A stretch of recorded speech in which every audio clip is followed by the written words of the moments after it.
नमस्कार और जय हिंद दोस्तों, मैं रवि शर्मा आप लोगों का स्वागत करता हूं डेली डिफेंस डायलॉग के आज के हमारे सेशन में। दोस्तों, बचपन में आपने एक कहावत सुनी होगी कि दो बिल्लियों की लड़ाई में हमेशा तीसरा बंदर फायदा उठा जाता है।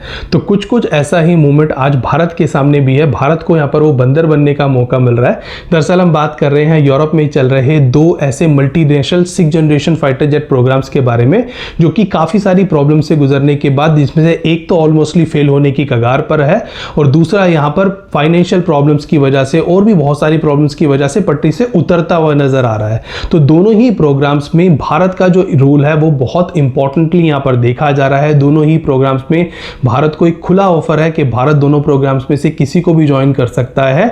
और यहाँ पर हमारी मिनिस्ट्री ऑफ डिफेंस ने अभी हमारी पार्लियामेंट्री स्टैंडिंग कमेटी को भी ये बताया है कि इंडियन एयरफोर्स इन दोनों ही प्रोग्राम को इवेल्युएट कर रही है। बस भारत को यहाँ पे डिसाइड करना है कि कौन सा प्रोग्राम उसकी फ्यूचर नीड्स के लिए और करंट नीड्स के लिए ज्यादा सूटेबल होगा। तो भारत को बैठे बिठाए यहाँ पर एक तरह से, जिस तरह बंदर को बैठे बिठाए रोटी मिली थी, इसी तरह भारत को यहाँ पर बैठे बिठाए यहाँ पर वो टेक्नोलॉजीज मिलने जा रही हैं जो कि अगर भारत खुद से कोशिश करता तो शायद 10 से 20 सालों में वो उनको एक्वायर कर पाता। और अगर आपको चाइना से यहाँ पे कंपीट करना है, जो कि ऑलरेडी दो 6th जनरेशन फाइटर जेट्स के प्रोटोटाइप को फ्लाई कर रहा है, तो उसको अगर आपने कंपीट करना है तो जल्द से जल्द आपको 6th generation fighter jet programme को भी शुरू करना पड़ेगा। तो भारत अगर अपने लेवल पे इसको शुरू करता, तो अभी हम ऑलरेडी एमका में बिजी हैं, तो भारत को यहाँ पर 6th जनरेशन प्रोग्राम अगर किसी दूसरे देश के साथ शुरू करने का मौका मिल रहा है जिसने काफी हद तक उसके ऊपर काम कर भी लिया है, तो भारत के लिए एक सोने पे सुहागा वाली स्कीम है कि भारत को यहाँ पर बैठे बिठाए एक ऐसा matured product with in the visible timeline यहाँ पर मिल जाएगा, जो कि भारत के लिए फ्यूचर में बहुत ज्यादा इंपॉर्टेंट साबित होने वाला है। और भारत के हाथ में अगर आज के दिन में ये अपॉर्चुनिटी लगी है तो भारत को इसको किसी भी हालत में जाने नहीं देना चाहिए। भारत ऑलरेडी यूरोप के इस तरह के एक प्रोग्राम में एज अ ऑब्जर्वर ज्वाइन कर चुका है। वो प्रोग्राम यूरोड्रोन प्रोग्राम है, जो कि यूरोप के कुछ देश मिलकर यहाँ पर एक मेल यूएवी प्रोग्राम उन्होंने इनिशिएट किया था। तो भारत ने 2025 में ही उसको ज्वाइन किया है। और अगर इसको भी ज्वाइन कर लेता है तो भारत और यूरोप का जो रक्षा सहयोग है वो काफी हद तक आगे बढ़ेगा। तो आज के हमारे सेशन में हम इन्हीं दोनों प्रोग्राम्स यानी कि एफकेएस और जीकैप के बारे में डिस्कस करेंगे, इनके प्रो एंड कॉन्स के बारे में डिस्कस करेंगे और कौन सा प्रोग्राम भारत के लिए ज्यादा सूटेबल है वो यहां पर हम डिस्कस करेंगे। तो सबसे पहले हम शुरू करते हैं एफकेएस प्रोग्राम से। तो एफकेएस यानी फ्यूचर कॉम्बैट एयर सिस्टम, जिसका सपना तो यूरोपियन कंट्रीज 2001 से ही देख रही थी, बट 2017 में ये प्रोग्राम शुरू होता है, जहां पर यूरोप की 3 कंट्रीज फ्रांस, जर्मनी और स्पेन मिलकर के इस प्रोग्राम को शुरू करते हैं। इस प्रोग्राम के तहत जो फिलॉसफी थी वो एक ऐसा नेक्स्ट जनरेशन फाइटर बनाने की थी जो कि सिस्टम्स ऑफ सिस्टम हो, यानी कि इसमें बहुत सारी इंडिविजुअल टेक्नोलॉजीज को अलग अलग लेवल पर यहाँ पे डेवलप किया जाए और एक ऐसा क्लाउड कॉम्पैक्ट आर्किटेक्चर बनाया जाए जहां पर ये एयरक्राफ्ट के अंदर जो ममटी ऑप्शन है यानी कि मेंडेड और अनमेंडेड टाइमिंग ऑप्शन हो, एआई अनेबल्ड इंफ्रास्ट्रक्चर हो, सेंसर फ्यूजन हो, डिस्ट्रीब्यूटेड सेंसर नेटवर्क हो, तो इस तरह की जो 6th जनरेशन टेक्नोलॉजीज हैं उससे ये पूरी तरह लैस हो। तो ये जो सपना था यूरोप की इन 3 कंट्रीज ने देखा। हालांकि इस प्रोग्राम में शुरुआत में तो ये प्रोग्राम बहुत स्मूथली चला, बट जैसे जैसे धीरे धीरे प्रोग्राम आगे बढ़ा, यहाँ पर वर्क शेयर को लेकर के, यहाँ पर डिजाइन फिलॉसफी को लेकर के और बहुत सारे इस तरह के इंटेलेक्चुअल प्रॉपर्टी राइट्स को लेकर के डिस्प्यूट क्रिएट हुए, जिससे कि आज के दिन में ये प्रोग्राम पूरी तरह कैंसिल हो चुका है।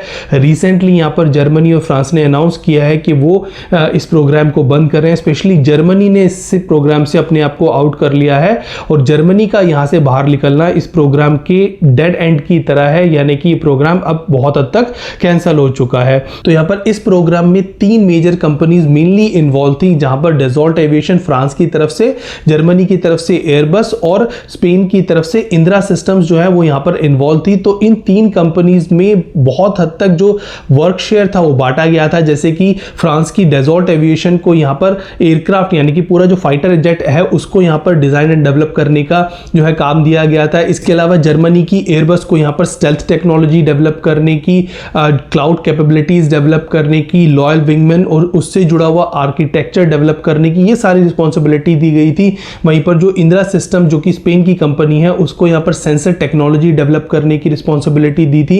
इंजन यहां पर फ्रांस की सैफरन द्वारा ही बनाया जाना था। तो कुल मिलाकर यहां पर जो वर्क शेयर था वो बहुत हद तक पहले से ही डिसाइडेड था, बट जैसे जैसे प्रोग्राम प्रोग्राम आगे बढ़ा, यहाँ पर जर्मनी की एयरबस को ये रियलाइज हुआ कि फ्रांस की कंपनीज और उनके पास लगभग जो वर्क है वो लगभग एयरक्राफ्ट का 80% है। तो जो एयरबस है उसकी कंप्लेंट ही ये थी कि जो वर्क शेयर मॉडल है वो यहाँ पर आइडियल नहीं है। यहाँ पर जितना भी काम है उसमें ज़्यादातर जो काम है वो फ्रांस की कंपनीज कर रही हैं, उन जो कॉन्ट्रैक्ट्स जाएंगे वो फ्रांस की कंपनीज को जाएंगे, और इस डिस्प्यूट की वजह से ये जो पूरा प्रोग्राम था वो बहुत हद तक फेल हो गया। तो आज के दिन में ये प्रोग्राम बंद है। अब अगर भारत इसको ज्वाइन करता है तो जो जर्मनी का रोल था वो यहाँ पर भारत को मिल सकता है, यानी कि इस प्रोग्राम में यहाँ पर जर्मनी को भारत रिप्लेस कर सकता है। और इस प्रोग्राम में जो एयरक्राफ्ट बनना था उसकी फिलॉसफी में भी इन दोनों देशों को यानी कि फ्रांस को और जर्मनी को लेकर के बहुत ज़्यादा क्लैरिटी नहीं थी, क्योंकि फ्रांस यहाँ पर न्यूक्लियर कैपेबल और कैरियर कैपेबल एयरक्राफ्ट चाहता था, वहीं पर जर्मनी यहाँ पर एक हैवी एयरक्राफ्ट जिसका पेलोड बहुत ज़्यादा हो, जिसकी जो रेंज है वो बहुत ज़्यादा हो और जिसमें 6th जनरेशन टेक्नोलॉजी हो, ये सारी चीज़ें उसकी डिमांड थी। वो न्यूक्लियर के लिए और कैरियर बेस्ड एयरक्राफ्ट के लिए बहुत हद तक तैयार नहीं था। तो ये भी एक डिस्प्यूट की वजह थी इस प्रोग्राम में। अब ये प्रोग्राम ऑफिशियली कैंसिल हो चुका है, जब तक कि फ्रांस इसको दोबारा रीस्टार्ट ना करे या फिर भारत जैसे किसी देश को जर्मनी की जगह इंक्लूड करके इस प्रोग्राम को दोबारा शुरू ना करे, तब तक के लिए प्रोग्राम कैंसिल ही है। अब हम आते हैं दूसरे प्रोग्राम पे जिसको GCAP के नाम से जाना जाता है। तो ये यूरोप का एक ऐसा दूसरा 6th generation stealth fighter programme है जो कि इस समय काफी सारे परेशानियों से गुजर रहा है। GCAP यानी कि ग्लोबल कॉम्बैट एयर प्रोग्राम। इस प्रोग्राम के तहत 3 देशों ने मिलकर के, यहाँ पर एक देश एशिया का भी है, तो आप कह सकते हैं कि पूरी तरह ये यूरोपियन प्रोग्राम नहीं है। यहाँ पर UK, इटली और जापान ये तीनों मिलकर के 6th जनरेशन फाइटर बनाने के लिए इस प्रोग्राम को इन्होंने शुरू किया था। इस प्रोग्राम में भी वही सारी चीजें हो रही हैं। हालांकि इस प्रोग्राम में जो मेन इशू आ रहा है वो फंडिंग का आ रहा है। यहाँ पर जापान और इटली पूरी तरह कमिटेड हैं, पर जो UK है उसकी तरफ से फंडिंग की प्रॉब्लम यहाँ पर बहुत ज्यादा है। रिसेंटली UK के जो डिफेंस सेक्रेटरी हैं उन्होंने भी अपनी सरकार के ऊपर यहाँ पर इल्जाम लगाते हुए कि उन्होंने इस प्रोग्राम को जो फंडिंग देनी थी वो फंडिंग यहाँ पर नहीं दी है, इस वजह से उन्होंने यहाँ पर रिजाइन किया है। तो ये जो UK का फंडिंग वाला प्रॉब्लम है वो बहुत ज़्यादा बड़ा बन गया है इस समय। स्पेशली जो जापान है वो यहाँ पर बहुत ज़्यादा फ्रस्ट्रेटेड है, क्योंकि जापान और इटली दोनों ही इस प्रोग्राम में फाइनेंशियली पूरी तरह कमिटेड है। इस प्रोग्राम में जापान को जो एयरक्राफ्ट मिलना है उसका सामना यहाँ पर चाइना से होना है, और चाइना जिस तरह 6th जनरेशन टेक्नोलॉजी को बहुत तेज़ी से यहाँ पर डेवलप कर रहा है, तो जापान चाहता है कि इस प्रोग्राम को बहुत जल्दी से एक्सेलरेट किया जाए। और 2035 तक का जो टारगेट है वो इस प्रोग्राम का उन्होंने रखा है, जहां पर 2035 तक इस एयरक्राफ्ट की जो पहली फ्लाइट है वो यहां पर कंडक्ट करने का प्लान यहां पर रखा गया है। पर जिस तरह से प्रोग्राम आज के दिन में चल रहा है उसको देखते हुए ऐसा लगता है कि जो 2035 की डेडलाइन है वो यहां पर मिस होगी ही होगी। इस वजह से UK और जापान के बीच में बहुत ज्यादा डिस्प्यूट भी क्रिएट हो गए हैं। और अगर भारत इसको ज्वाइन करता है तो भारत यहाँ पर इस प्रोग्राम में फंडिंग वाइज बहुत ज़्यादा क्योंकि साउंड है, तो भारत यहाँ पर अच्छे खासे नंबर में ऑर्डर भी यहाँ पर प्लेस कर सकता है। जो फंडिंग का इशू है बहुत हद तक भारत के आने से वो रिजॉल्व हो जाएगा। इसी वजह से इस प्रोग्राम में भारत की जो एंट्री है वो चाहते हैं ये तीनों देश कि भारत भी इस प्रोग्राम को ज्वाइन कर ले। अब अगर इन दोनों प्रोग्राम्स में देखा जाए कि भारत को यहाँ पर किस प्रोग्राम में क्या मिलेगा, तो सबसे पहले GCAP के बारे में बात कर लेते हैं। तो GCAP में तीनों ही देश इस समय फाइनेंशियली ना भी हो बट यहाँ पर मेंटली कमिटेड हैं। तीनों ही देश इस प्रोग्राम का भी पार्ट बने हुए हैं। UK की जो फंडिंग इश्यूज हैं वो हो सकता है कुछ दिनों में रिजॉल्व भी हो जाए और UK यहाँ पर इस प्रोग्राम में फंडिंग रिलीज कर दे। बट इस प्रोग्राम की जो डेडलाइन है 2035 की, वो भारत के लिए एक तरह से अच्छी भी है और एक तरह से बुरी भी है। दरअसल भारत जब भी किसी प्रोग्राम को ज्वाइन करता है तो भारत की कोशिश होती है कि जो प्रोडक्ट बने, जो उसकी डिज़ाइन हो, डिज़ाइन फिलॉसफी में वो अपने जो इनपुट्स हैं वो इंक्लूड कराना चाहता है। और इस प्रोग्राम में 2035 की जो डेडलाइन है वो बहुत हद तक इस चीज़ को अलाउ नहीं करती। तो भारत यहाँ पर बहुत ज़्यादा चांसेस नहीं है कि भारत अपने कुछ इनपुट यहाँ पर डलवा पाए। इस प्रोग्राम में जिस तरह का एयरक्राफ्ट बन रहा है उसी एयरक्राफ्ट को भारत को एक्सेप्ट करना पड़ेगा। इसके अलावा तीनों ही देशों की जो कंपनीज हैं वो बहुत हद तक जो वर्क शेयर मॉडल है उनके बीच में डिसाइडेड है। तो भारत के लिए यहाँ पर टेक्नोलॉजिकल टेक्नोलॉजिकल वाइज कुछ भी इनपुट देना यहाँ पर पॉसिबल नहीं है। उनकी टेक्नोलॉजी से भारत ज़रूर यहाँ सीख सकता है, जैसे कि जो यूके है उसकी गैलियम नाइट्राइड जो रेडार्स हैं उनकी जो टेक्नोलॉजी है उसको यहाँ पर भारत को सीखने को मिल सकता है। सीकर टेक्नोलॉजी मिसाइल की जो यहाँ पर जापान है उसकी बहुत ज़्यादा एडवांस है, वो यहाँ पर भारत सीख सकता है। तो भारत के पास यहाँ पर सीखने के लिए काफ़ी सारी चीज़ें हैं, बट भारत अपना खुद का इनपुट यहाँ पर कुछ नहीं दे पाएगा। इसके अलावा भारत की जो कंपनीज हैं उनको इस एयरक्राफ्ट की मैन्युफैक्चरिंग में बहुत सारे कॉन्ट्रैक्ट्स नहीं मिलेंगे। बहुत जो छोटे सब सिस्टम्स हैं उन्हीं की मैन्युफैक्चरिंग कॉन्ट्रैक्ट यहाँ पर मिल सकते हैं, बट जो ज़्यादा चंक ऑफ दी वर्क है वो यहाँ पर इन तीनों देशों की जो कंपनीज है, स्पेशली जो मित्सुबिशी जैसे जापान की यहाँ पर इन्वॉल्व है, लियोनार्डो इटली की और यूके की जो BAE सिस्टम्स हैं उन्होंने ज़्यादातर वर्क यहाँ पर ऑलरेडी एक्वायर किया हुआ है। तो वो बहुत हद तक अपने एरियाज में भारत को इंटरफेयर नहीं करने देंगे। भारत यहाँ पर इस प्रोग्राम में सब सिस्टम्स का सप्लायर बन सकता है, कस्टमर बन सकता है, पर एक प्रिंसिपल डिजाइन अथॉरिटी की तरह भारत यहाँ पर काम करे इस बात की पॉसिबिलिटी बहुत कम है।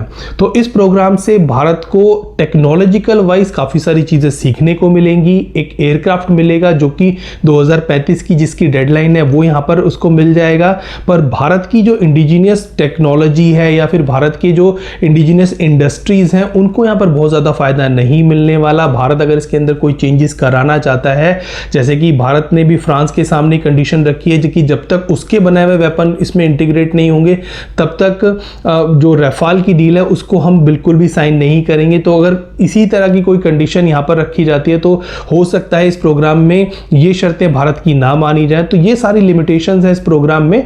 वहीं पर जो FCAS प्रोग्राम है वहाँ पर भारत को बहुत सारी स्टेबिलिटी भी मिलती है, बहुत सारी यहाँ पर रियायतें मिलती हैं और भारत के लिए वहाँ पर बहुत कुछ है। देखिए, जर्मनी ने इस प्रोग्राम को छोड़ा तो जर्मनी की सबसे बड़ी कंप्लेंट थी कि 80% वर्क डेजर्ट एविएशन यहाँ पर कर रही है।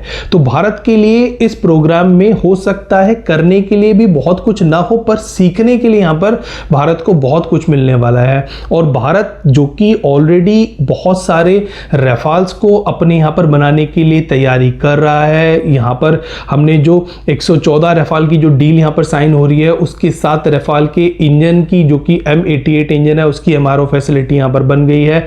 अगर ये डील हो जाती है यानी कि 114 रफाल की अगर डील हो जाती है तो रफाल भारत में बनेंगे। तो जो यूरोप की डेजॉल्ट एविएशन है उसका जो एक मैन्युफैक्चरिंग बेस है वो भारत भी होगा।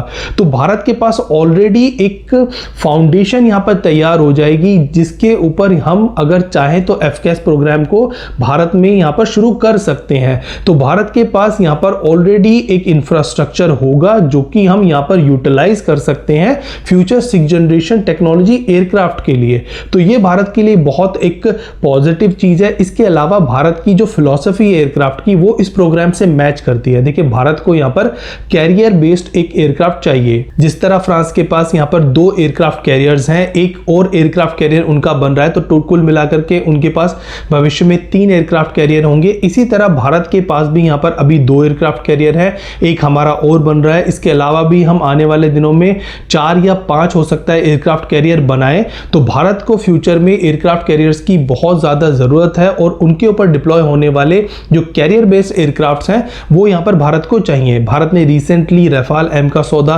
फ्रांस से किया है। तो आने वाले दिनों में जो भारत की कैरियर बेस्ड एयरक्राफ्ट की रिक्वायरमेंट है वो यहां पर बढ़ने ही वाली है। और यही एक चीज है जो कि इस प्रोग्राम में भारत को सबसे ज्यादा लुक्रेटिव लग रही है कि भारत की जो नेवल एयरक्राफ्ट की रिक्वायरमेंट है वो भी इस प्रोग्राम से पूरी होगी। तो हमारी एयरफोर्स और हमारी नेवी दोनों की रिक्वायरमेंट एक ही प्रोग्राम से अगर पूरी हो जाए तो इससे बेहतर भारत के लिए कुछ नहीं हो सकता।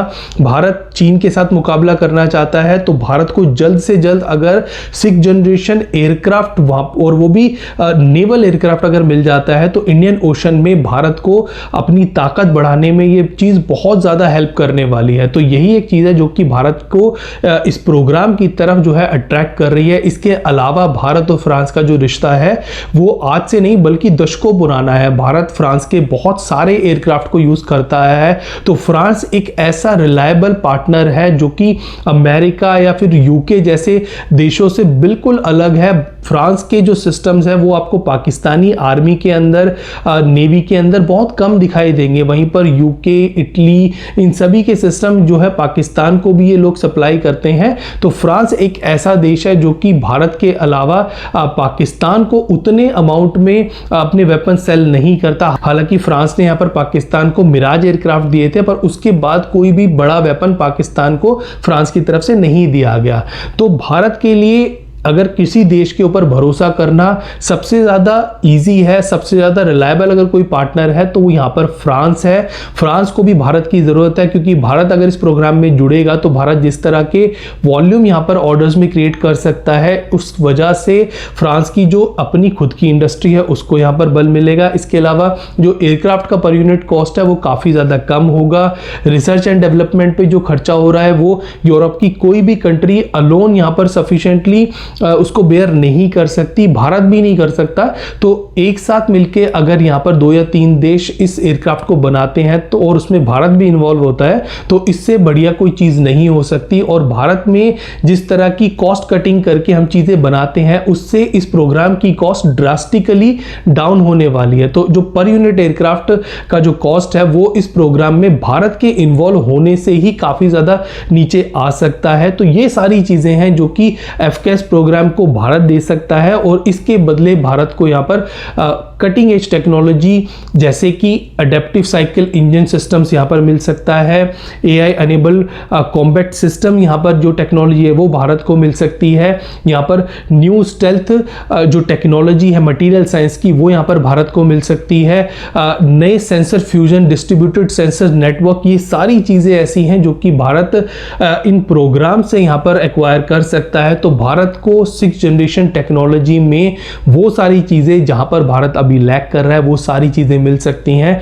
और अगर भारत को ये सारी चीज़ें ऑन टाइम मिल जाएं, क्योंकि अगर भारत स्क्रैच से इन सारी चीज़ों को बनाना शुरू करेगा तो हो सकता है कि जब तक हम 6th जनरेशन एयरक्राफ्ट कंप्लीट करें तब तक हम चाइना 7th जनरेशन एयरक्राफ्ट या फिर 8th जनरेशन एयरक्राफ्ट भी इंट्रोड्यूस कर दे।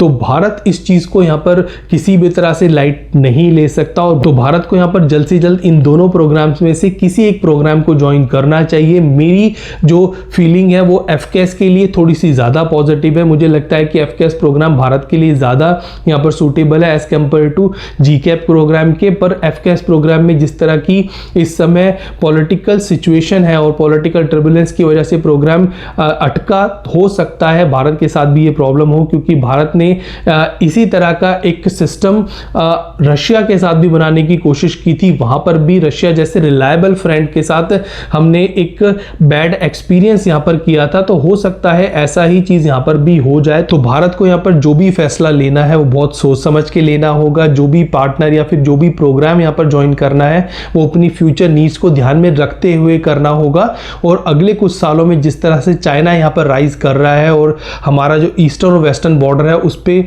कुछ सालों बाद जब हमें 5th जनरेशन फाइटर एयरक्राफ्ट की डिप्लॉयमेंट देखने को मिलेगी तो उससे हमें कैसे डील करना है, तो उसकी तैयारी हमें आज से ही करनी होगी। इसीलिए ये जो अपॉर्चुनिटी मिली है वो भारत को जल्द से जल्द उसको यहाँ पर ग्रैब करना चाहिए। अब आज के इस सेशन को हम यहीं एंड करने जा रहे हैं। जल्द आपके सामने फिर हाजिर होंगे इसी तरह का एक और इंटरेस्टिंग टॉपिक लेकर के। तब तक आप देखते रहिए डेली डिफेंस डायलॉग। हमारे चैनल को लाइक कीजिए, सब्सक्राइब कीजिए, बेल आइकन दबाना बिल्कुल ना भूलिएगा और हमें कमेंट भेजना भी ना भूलिएगा। तब तक के लिए जय हिंद।